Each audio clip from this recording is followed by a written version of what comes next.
Stres ataupun tekanan yang sederhana boleh menjadi pendorong ataupun motivasi untuk seseorang itu meningkatkan produktiviti dan juga kualiti hidup. Tapi ada juga stres yang berlebihan jika dibiarkan berpanjangan, ia akan memberikan kesan negatif pada kesihatan manusia. Assalamualaikum warahmatullahi taala wabarakatuh. Bersama saya Datuk Ikram. Pada video kali ini, saya akan kongsikan beberapa tips bagaimana cara untuk mengatasi stres dan juga tekanan. Jom kita saksikan.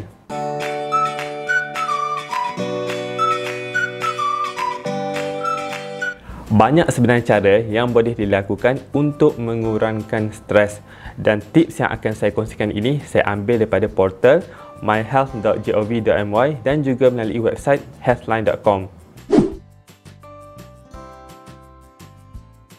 Tips pertama yang saya boleh kongsikan ialah berehat yang cukup dan cuba mendengar muzik. Antara tips yang paling simple yang anda boleh buat. Dengan rehat yang cukup ini, ia akan menstabilkan hormon, dan dengan muzik yang relaxing, ia akan memberikan kesan positif. Contohnya, ia akan mengurangkan tekanan darah, mengurangkan kandungan kortisol di dalam badan, iaitu hormon yang berkaitan dengan stres. InsyaAllah, jika dua perkara ini dilakukan, ia mampu mengurangkan kadar stres di dalam badan manusia. Yang kedua iaitu cuba bercakap ataupun luahkan masalah perasaan tadi dengan kawan yang rapat. Share dan kongsikan dengan mereka. Tapi pastikan pilih rakan yang sesuai dan jenis yang memahami. Saya pasti jika luahkan kepada kawan yang sesuai, ada nasihat ataupun at least kata-kata semangat yang boleh diberikan oleh mereka. Sedikit sebanyak ianya mampu membantu untuk menurunkan kadar stres. Tips ketiga, ia berkaitan dengan tips sebelum ini, iaitu beri kata-kata semangat kepada diri sendiri.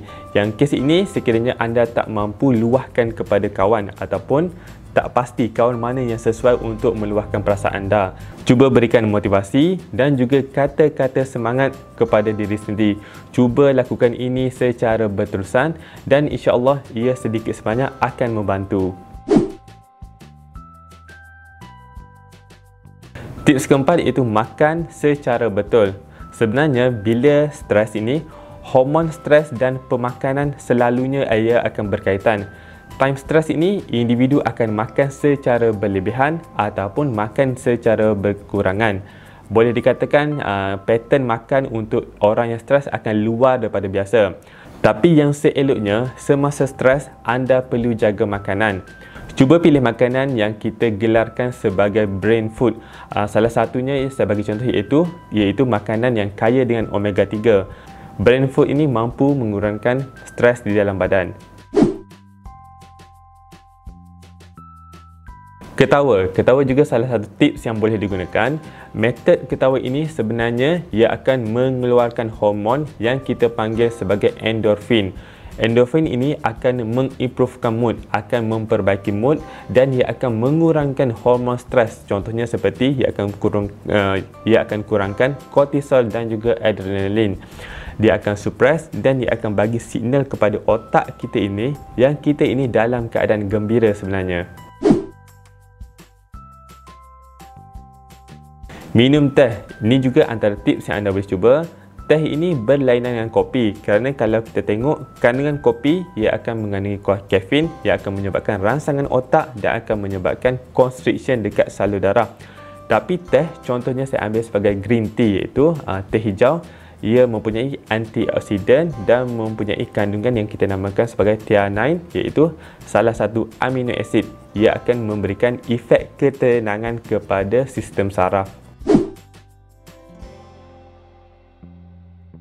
Seterusnya, tips ketujuh iaitu melakukan ibadat ataupun yoga dan meditasi.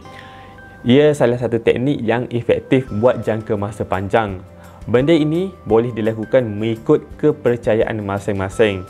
Benda ini semua, kalau ikutkan kajian, ia akan memberi sokongan emosi, improvekan fizikal kita, mental dan juga stres. Bersenam, antara tips yang anda boleh cuba. Tidak semestinya pergi ke gym ataupun berlari ataupun intensive exercise. Lakukan simple exercise saja, ia akan melancarkan perjalanan darah.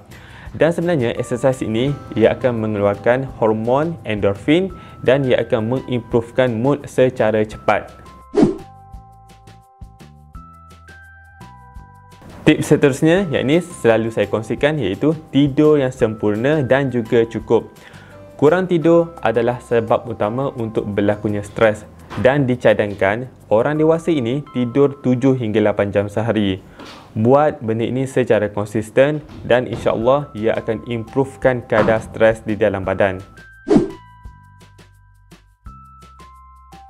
Tips terakhir yang saya boleh kongsikan iaitu bernafas dalam-dalam. Teknik ini nampak macam biasa dan klise sebenarnya, tapi ia sebenarnya sangat membantu. Cuba amalkan konsep tarik nafas dalam dan juga hembuskan.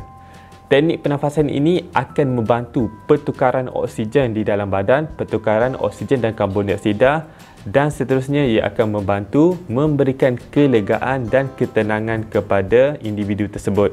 Banyak tips yang telah saya kongsikan tadi iaitu dalam 9 ataupun 10 kalau saya tak silap, dan anda boleh amalkan mana-mana tips yang sesuai untuk anda. Cuba amalkan tips itu secara berpanjangan dan insya-Allah sedikit sebanyak ia akan membantu.